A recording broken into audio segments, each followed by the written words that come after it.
Hollywood is mourning the death of acting legend Robert Redford. His career was more than 60 years in the acting world. Stepping into Robert Redford's handcrafted mountain mansion after his death, you won't find the rustic retreat many have visited for decades. Rather than talking about retiring, you just kind of slip easily into another territory. And the particular territory that you want to slip into now is which? Directing. Instead, it is a world of obsessions and secrets that reveals the true depth of Hollywood's most enigmatic star. Behind stone fireplaces he'd built with his own hands is evidence of a man consumed by passions that went far beyond acting. What had driven this beloved icon to create such an extraordinary private universe? How much don't we know about Robert Redford? Join us as we find out what was found in Robert Redford's house that still has everyone in shock. Secret fortune that stunned his own family. The first shock came when Redford's children realized their father had been living a financial double life for over 60 years. The man who preached simple pioneer values and drove old vehicles had quietly assembled a real estate empire worth over $200 million across 12 western states. His family knew about some properties, but the true scope of his holdings was staggering. His modest 1,500-square-foot Sundance cabin had sold for $2.3 million in 2020, nearly double what similar mountain properties commanded. Real estate experts couldn't explain the premium until they discovered the cabin sat on just 1 acre of a 2,800-acre kingdom that Redford had been secretly expanding since 1961. What started as 2 acres purchased with his wife, Lola Van Wagenen, had grown through a strategy he once joked about. Do another TV show. Buy another acre. The Horse Whisperer Ranch revealed the most dramatic example of his hidden wealth. This 30-acre property, named after his 1998 film, sat on the northern edge of Deer Creek Reservoir and hit the market for $4.9 million in June 2021. Real estate professionals were stunned when it sold in just 8 days, an unheard-of speed for such a remote location. Buyers paid the asking price without negotiating, suggesting they knew something about the property's true value that wasn't public. His California holdings told an even more dramatic story. The Tiburon property, purchased for $3.1 million in 2020 and sold for $4.65 million in December 2024, generated a $1.5 million profit in just 4 years. But the real surprise was how he'd acquired it, through a network of shell companies and trusts that obscured his involvement until after the purchases were complete. The Napa Valley estate, dubbed Danza del Sol, represented his most luxurious holding that few knew existed. The 4,255-square-foot wine country retreat with an artist studio and workshop had been his secret getaway for 14 years. When he finally sold it for $7 million in 2019, neighbors admitted they'd never seen him there, despite owning it since 2005. His wife Sibyl's separate Sundance property created additional mystery. Her 3-story cabin, surrounded by pine trees with views of Mount Timpanogos, listed for just under $4 million in July 2024 and sold within the same month. Real estate professionals noted that properties in Sundance rarely sold so quickly, suggesting buyers were competing for access to Redford's world. The timing of his property sales raised disturbing questions. Why had he begun systematically liquidating his empire 7 years before his death?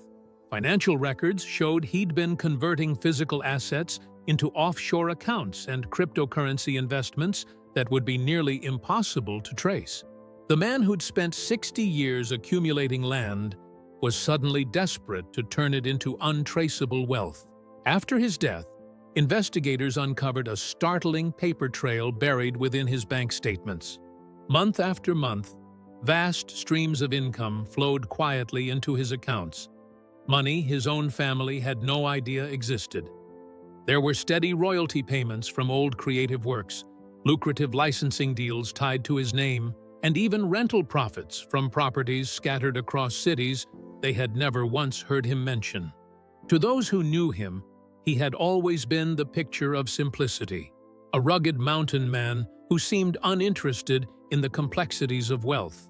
Yet behind that carefully maintained image was a web of financial operations so intricate and profitable that they mirrored the workings of established corporations. Each new discovery peeled back another layer of the double life he had managed to keep hidden for years, leaving his family stunned at just how far his quiet empire reached. Most shocking was the discovery that he'd been using environmental organizations as fronts for property acquisitions. Land purchased for conservation would later be sold to developers at enormous profits, while he publicly opposed similar developments elsewhere. His environmental activism had been providing perfect cover for real estate speculation on a massive scale. Property deeds found in his personal files showed ownership of mineral rights, water rights, and timber properties across the American West. The environmental activist had been quietly profiting from the very resources he publicly fought to protect. His conservation speeches took on a sinister new meaning when viewed alongside evidence of systematic resource extraction on his own properties. But his secret financial empire was nothing compared to the obsession that had consumed him for over 50 years. How much does the world know about one of America's most respected collectors? Artifact obsession that crossed every legal line. Robert Redford's 600-piece Native American art collection represented more than passion. It was an obsession that had driven him to questionable extremes over 5 decades. When art crime specialists examined his collection after his death, they discovered acquisition patterns that raised serious questions about how a Hollywood actor had assembled museum-quality artifacts that institutions couldn't obtain. The collection's crown jewels were ancient Anasazi pottery pieces dating from 1100 to 1300 AD, displayed throughout his mansion like casual decorations. These artifacts, created by prehistoric southwestern peoples, are extraordinarily rare in private hands due to federal laws protecting archaeological sites. Yet Redford possessed hundreds of pieces that would require systematic excavation by professional teams to obtain legally. His collection curator, Brent Beck, had maintained meticulous acquisition records that revealed disturbing patterns. Redford made over 200 documented trips to remote archaeological sites between 1960 and 2010, often staying for weeks in restricted areas where public camping was prohibited. His vehicle GPS showed visits to protected zones during closure periods when even researchers couldn't access these locations. Beck's records showed cash transactions totaling millions of dollars, with dealers who specialized in hard-to-find pieces and private estate acquisitions. Many sellers used temporary business addresses and phone numbers that were disconnected shortly after transactions. The paper trail consistently led to dead ends that suggested systematic efforts to obscure the artifact's origins. Redford's personal journals contained disturbing entries about his collecting philosophy. He wrote about private rummaging during solo camping trips to Chaco Canyon and other Anasazi sites, claiming the potsherds and arrowheads symbolize my connection to ancient wisdom. Federal law enforcement found these statements particularly troubling, given the rarity and condition of items in his collection. The contemporary Native American art raised different but equally serious questions. Redford claimed personal relationships with dozens of indigenous artists whose work filled his home, describing them as close friends who shared their cultural knowledge. However, when investigators attempted to contact these artists for estate valuation purposes, many had vanished without forwarding addresses or had families who denied their relatives ever knew Redford personally. Several Kachina dolls and ceremonial items matched descriptions in FBI databases of artifacts reported stolen from museums over the past 4 decades. The Smithsonian Institution confirmed that at least 12 pieces in Redford's collection appeared identical to items that had disappeared from their vaults. though they couldn't definitively prove these were the same objects due to the similarity of traditional craftsmanship. His financial records revealed payments to international dealers in countries known for artifact smuggling operations. Swiss bank statements showed regular transfers disguised as consulting fees for environmental documentary projects, but the recipients were individuals with no connection to filmmaking or environmental work. These payments coincided with major additions to his collection. Insurance appraisals valued the collection at over $50 million, but obtaining coverage required private authentication services that specialized in validating collections with questionable provenance. Lloyd's of London provided coverage only after extensive documentation that Redford supplied through firms known for discretionary verification services. The most disturbing discovery was evidence that Redford had been using his environmental activism and filmmaking as cover for accessing restricted archaeological areas. Equipment manifests for Redford Center documentary productions included ground-penetrating radar and excavation tools listed as historical recreation props. Film permits access to sensitive sites that would be denied to artifact hunters. Archaeological surveys of all Redford properties revealed systematic disturbance patterns consistent with organized excavation activities. Ground-penetrating radar detected numerous buried caches throughout his Utah, California, and Nevada holdings. When questioned about these findings before his death, Redford claimed he was preserving artifacts that would otherwise be lost to natural erosion. Contemporary indigenous activists had begun questioning Redford's collection in recent years, noting that many pieces should rightfully belong to tribal museums or cultural centers rather than private collectors. Several tribes were preparing legal challenges to recover ancestral artifacts when Redford's death complicated the repatriation process. Yet even his questionable collecting practices seemed minor compared to what investigators discovered about the experimental community he had created at Sundance, where families lived under conditions that would horrify modern child protection services. Social experiment, hidden in plain sight. What the public saw as a charming mountain community was actually an isolated social experiment where Robert Redford had been testing the limits of human endurance and family dynamics for over 4 decades. The Sundance compound operated under rules so extreme that child psychologists now classify some activities as systematic psychological manipulation. The community's 15 cabins were scattered across 4,300 acres, accessible only by foot, ski, horse, or caterpillar tractor. This wasn't just environmental consciousness, it was calculated isolation that prevented residents from leaving quickly during emergencies or accessing outside help when situations became dangerous. No cars beyond the entrance lodge meant no escape routes for families who discovered the community's darker realities. Most cabins lacked telephones or television, creating information blackouts that lasted for months. Redford justified this as protecting residents from modern society's corrupting influences, but the effect was total control over information flow.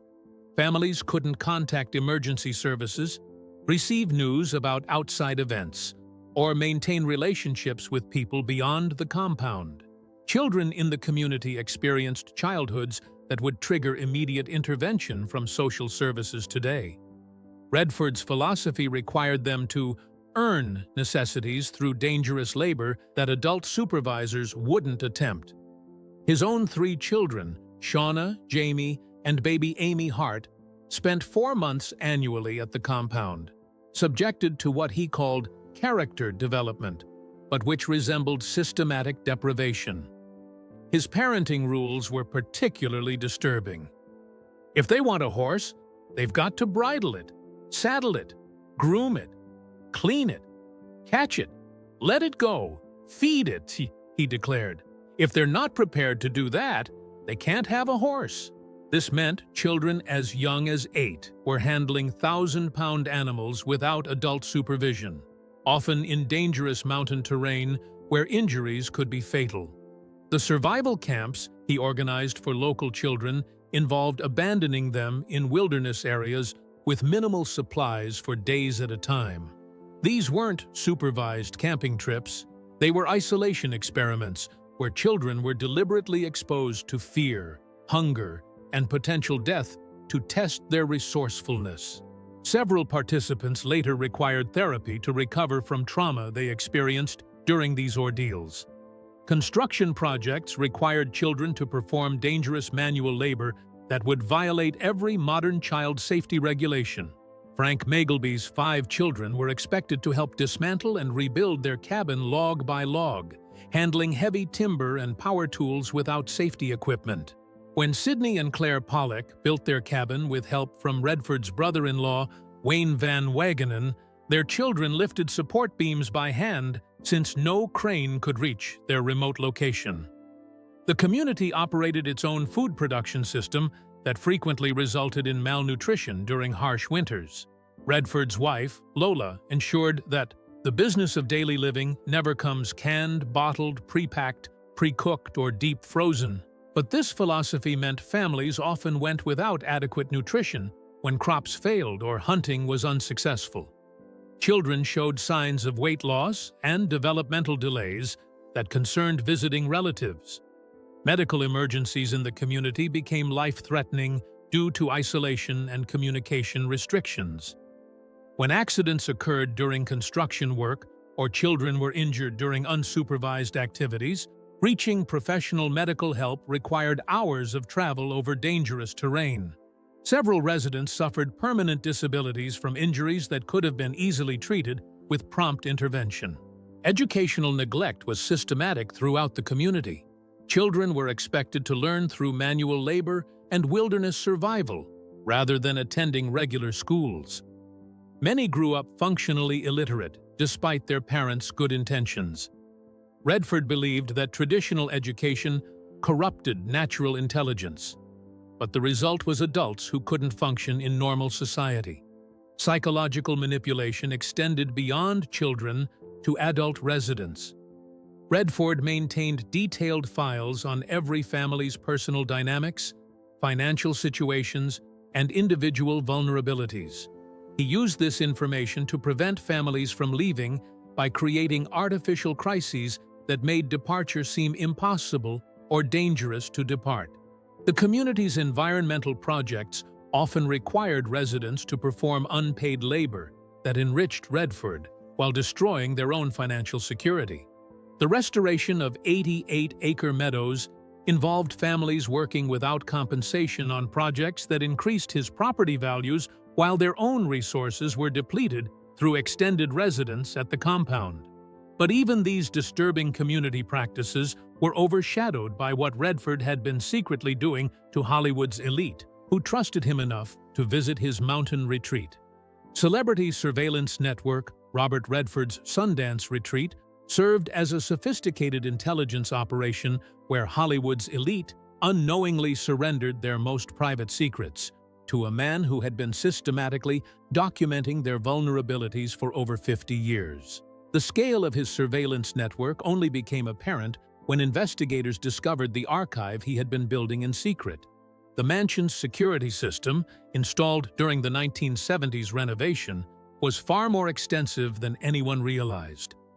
What guests assumed were rustic decorative elements actually concealed recording devices throughout every cabin, restaurant, and meeting space on the property. Redford had been systematically capturing private conversations for decades while maintaining the facade of loyal friendship. Paul Newman, Redford's closest friend and most frequent collaborator, was the primary target of this surveillance operation. Their legendary friendship, which the public believed lasted until Newman died in 2008, had been carefully maintained by Redford for strategic purposes. Audio recordings found after Redford's death captured Newman sharing intimate details about other celebrities, business dealings, and personal struggles during what he thought were private conversations between trusted friends. The recordings revealed Newman's honest opinions about directors, producers, and fellow actors that would have destroyed numerous relationships if made public. More damaging were discussions about Newman's financial difficulties health problems, and family issues that he never intended to share beyond his supposedly trusted confidant. Redford had been systematically betraying Newman's confidence for decades while publicly celebrating their friendship. Directors who had worked with Redford discovered that their private creative meetings had been recorded without consent. Sidney Pollack, George Roy Hill, and other filmmakers had shared confidential information about studio politics, casting decisions, and budget negotiations that Redford documented for potential future use. These recordings provided insider knowledge that gave him unfair advantages in subsequent contract negotiations. The Sundance Film Festival served as an ideal surveillance opportunity where young filmmakers desperate for career advancement were particularly vulnerable to exploitation. The festival's intimate atmosphere encouraged candid conversations that Redford's hidden systems captured systematically. Many participants shared personal information, creative plans, and industry gossip that could be used against them if their careers were later threatened by Redford's interests. Politicians who supported Redford's environmental causes discovered that their private policy discussions had been systematically documented. Senators, governors, and federal officials who visited Sundance, believing they were building relationships with a concerned celebrity activist, found their conversations about pending legislation, regulatory decisions, and political strategies had been recorded for potential influence operations. Business leaders in the entertainment industry learned that their casual conversations at Sundance events had been captured by sophisticated recording systems hidden throughout the property. Studio executives, talent agents, and media moguls had shared confidential information about upcoming projects, financial difficulties, and strategic plans that Redford could use for competitive advantage or personal profit. The surveillance extended beyond audio recording to photographic documentation of compromising situations. Hidden cameras captured images of guests in various states of intoxication, romantic encounters between married individuals and third parties, substance use among supposedly clean celebrities, and other behavior that could destroy reputations if revealed publicly. Financial records found alongside the surveillance materials showed that Redford had been monetizing his intelligence collection through carefully disguised consulting arrangements. Offshore accounts received regular payments from entertainment companies, political organizations, and media outlets that were actually purchasing access to confidential information about their competitors and enemies. The operation's sophistication extended to psychological profiling of surveillance targets. Detailed files contained analysis of each subject's personality weaknesses, financial vulnerabilities, relationship problems, and potential pressure points that could be exploited for future manipulation. These profiles read like intelligence agency assessments rather than friendly observations. Environmental organizations that received major donations from Redford discovered that his generosity came with hidden surveillance components. His charitable giving had been strategically designed to gain access to confidential information about government environmental policies, pending regulations, and protected land designations that could affect his business investments. The most disturbing aspect was how Redford used his surveillance intelligence to manipulate industry relationships and business opportunities. He never made direct threats or obvious blackmail demands. Instead, he leveraged his accumulated knowledge to position himself favorably in negotiations, secure preferential treatment from regulatory agencies, and maintain access to exclusive social circles where additional intelligence could be gathered. Yet even this massive surveillance operation paled in comparison to the environmental deception that had fooled an entire generation of conservationists who trusted him to protect the natural world they all claimed to love. Environmental fraud that betrayed a generation. Robert Redford's environmental activism, which earned him the Presidential Medal of Freedom and inspired millions of Americans to support conservation causes, was actually an elaborate facade covering systematic exploitation of the natural resources he claimed to protect. The scope of this deception only became clear when investigators examined his true business activities after his death. His 30-year position as trustee of the Natural Resources Defense Council had provided unprecedented access to confidential environmental data, pending legislation details, and government policy information that he systematically used for personal profit. Internal NRDC documents found in his files showed that Redford had been leveraging insider knowledge to make property investments that would benefit from upcoming regulatory changes. The 88-acre meadow at Sundance that he publicly claimed to be restoring into pasture land actually concealed extensive evidence of systematic mineral extraction operations. Geological surveys conducted after his death revealed underground excavation patterns that had removed millions of dollars worth of valuable materials over several decades. His environmental restoration rhetoric had been covering up organized strip mining activities. His role as commissioner of the Provo Canyon Sewer District wasn't civic-minded environmental protection. It was a strategic position that provided legal access to industrial waste data and development plans throughout Utah.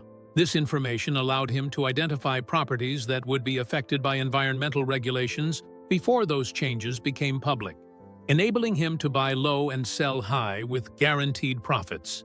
The Redford Center, his nonprofit supposedly dedicated to environmental documentary filmmaking, operated as a sophisticated resource survey operation disguised as conservation advocacy. Film crews used their media credentials to access restricted areas where they conducted geological assessments, mineral surveys, and resource evaluations that had nothing to do with environmental protection. Equipment manifests for Redford Center Productions revealed surveying and analysis tools that went far beyond documentary filmmaking requirements. Ground-penetrating radar, soil composition analyzers, and mineral detection equipment were routinely transported to filming locations where crews conducted systematic resource assessments while pretending to document environmental damage. The center received secret funding from corporations with interests directly opposed to environmental protection. Energy companies, mining operations, and development firms had been covertly financing Redford's environmental projects through shell companies and intermediary organizations. These corporations were essentially paying for intelligence about environmental activism strategies and regulatory enforcement plans. His property acquisition strategy followed patterns that made sense only as resource speculation rather than conservation effort. Land purchases marketed as environmental protection consistently contained valuable mineral deposits, water rights, or timber resources that Redford later extracted or sold to development companies at enormous profits. Water rights documentation revealed that Redford had been systematically acquiring water access throughout the American West through environmental organizations that he secretly controlled. These organizations would purchase land for conservation purposes, then quietly transfer water rights to Redford's private companies for agricultural and industrial use while maintaining the conservation facade. The Institute for Resource Management, supposedly dedicated to mediating between environmental and industry groups, actually coordinated these contradictory activities. The Institute's claimed success in bridging the divide between opposing sides was actually evidence of Redford's ability to manipulate both environmental activists and corporate executives for his own enrichment. His organic farming operations at Sundance weren't motivated by environmental consciousness or sustainable agriculture principles. Detailed agricultural records showed these activities were sophisticated soil and water testing programs designed to identify contamination patterns that would indicate nearby industrial activities his intelligence network had uncovered. Environmental restoration projects throughout his properties consistently resulted in increased land values that benefited him financially while providing minimal actual environmental benefit. The wildlife habitat restoration often involved removing native species that interfered with resource extraction activities while introducing non-native species that were easier to manage during industrial operations. His opposition to the proposed four-lane motorway through Sundance was pure theater, designed to increase property values and eventual compensation payments when the project inevitably proceeded. Documents found after his death revealed that he secretly owned development companies that would profit enormously from the highway construction he publicly opposed. The Presidential Medal of Freedom he received in 2016 for environmental advocacy was based on activities that were actually systematic environmental destruction on a scale that rivaled major industrial polluters. His acceptance speech about preserving our natural heritage for future generations was delivered while his companies were actively strip mining protected wilderness areas. But the ultimate revelation about Redford's true nature came from examining the final months of his life, when the carefully constructed facade finally began collapsing around him. Final desperate days. The last months of Robert Redford's life tell the story of a man whose carefully constructed 60-year deception was finally unraveling, forcing him to make increasingly desperate moves to protect secrets that would destroy his legacy if revealed. Security footage from his final weeks at Sundance captured frantic activity that painted a disturbing picture of his mental state as reality closed in around him.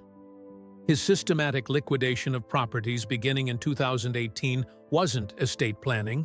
It was evidence destruction on a massive scale. Each property sale allowed him to remove potential incriminating materials before new owners could discover his activities. The speed of these sales, often at below-market prices, suggested an urgent need to eliminate exposure rather than maximize financial returns. The 7-year timeline of his property disposals coincided with increasing scrutiny from environmental groups who had begun questioning inconsistencies in his conservation claims. Young activists armed with satellite imagery and geological analysis tools were identifying discrepancies between his public statements and actual conditions on his properties. His reputation as an environmental hero was becoming a liability that threatened to expose his true activities. Phone records from his final months showed over 300 international calls to numbers associated with offshore banking services, legal firms specializing in criminal defense, and individuals who had been involved in his questionable business operations over the years. Many calls lasted for hours, suggesting complex discussions about damage control and asset protection strategies. His decision to isolate himself at Sundance during his final weeks prevented family members from witnessing his increasingly erratic behavior. The mansion's security systems captured him, making multiple trips to outdoor locations where he burned documents in areas that couldn't be monitored by fire departments or environmental regulators. Industrial-grade document shredders were delivered to the property, and neighbors reported smoke from burning materials that lasted for days at a time. Bank records from his final weeks showed massive electronic transfers to accounts in non-extradition countries. Over 100 million moved through cryptocurrency exchanges and offshore banking systems to destinations that would make asset recovery nearly impossible for future legal proceedings. These transfers occurred simultaneously with his document destruction activities. His health deterioration accelerated dramatically after young environmental activists published a satellite analysis showing systematic environmental damage on properties he claimed to be protecting. The public exposure of contradictions between his rhetoric and reality appeared to trigger a psychological crisis that manifested in physical symptoms requiring medical intervention he refused to accept. Former associates began distancing themselves from Redford during his final year, suggesting that word about his true activities was spreading through networks of people who had enabled his deceptions. Several environmental organizations quietly removed his name from donor recognition materials, and industry contacts stopped returning his calls. The timing of his death, occurring just before anticipated legal proceedings related to environmental fraud investigations, eliminated the possibility that he would face criminal prosecution or civil liability for decades of deceptive practices. His death certificate listed natural causes, but the combination of refused medical treatment and extreme stress suggested he had chosen death over exposure. His final journal entries, discovered sealed in his personal safe, revealed a man consumed by paranoia about former victims finding their voice and associates turning against him after all these years. The entries contained no remorse for his victims, but focused entirely on anger about being discovered after successfully deceiving the public for so long. A detailed confession letter, apparently intended for posthumous release, only if other evidence destruction efforts failed, outlined the full scope of his activities spanning 6 decades. This document, named Accomplices, described methods and revealed the extent of his manipulation of environmental causes, entertainment industry relationships, and family dynamics that had enabled his deceptions. The confession revealed that his environmental activism had been motivated entirely by business opportunities rather than genuine conservation concern.